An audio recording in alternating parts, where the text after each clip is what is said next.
Buckeye here at Money Point in Chesapeake is just a perfect example of Riverstar business stewardship. The minute they bought this terminal, they were already interested in participating in the program. Buckeye's been an Elizabeth Riverstar business for over 10 years now, and it's been such a rewarding experience. Casey from HRPDC got in touch with me because we've got mutual contacts at ERP and asked if Buckeye would be a willing participant in a grant that she wanted to apply for.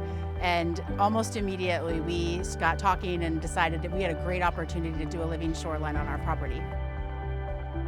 Our local governments have to achieve Chesapeake Bay cleanup goals, so they are working towards achieving a pollution diet regionally. So while we do work really closely with our local governments, we need to also bring in our industrial waterfront partners. Building living shoreline is really valuable here at Buckeye. It's an example not only for the local industries here on the Elizabeth River, but also for other industries regionally. So we can use this project as an example to share across the watershed, not just here in Hampton Roads, but also the Chesapeake Bay. This living shoreline project will help reduce pollutants like nitrogen and phosphorus and sediment that are entering our waterways. It will also increase and build a habitat for all the critters living here on the Elizabeth River.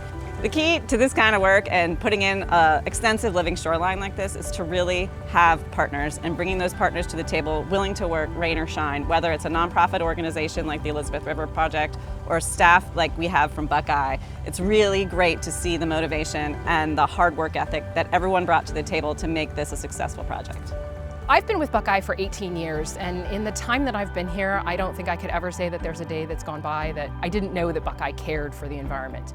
We've always been inspired to participate with the Elizabeth River Project. We've always really been focused on compliance, which is super important in our industry.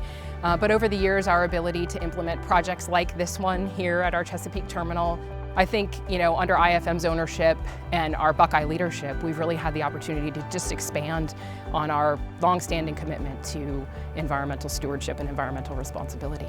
As part of this project, we brought our environmental regulatory compliance and right-of-way people from all over the corporation in. That included bringing people from as far as Colorado, the Bahamas, Puerto Rico, Maine, to be out here and work as a team. And everywhere I looked, there were smiling faces, even though they were drenched and we were in ponchos and just trying to keep our spirits high. It actually was such a fun day, and we couldn't be more thankful to have a group like Elizabeth River in this community because it's so meaningful and so impactful.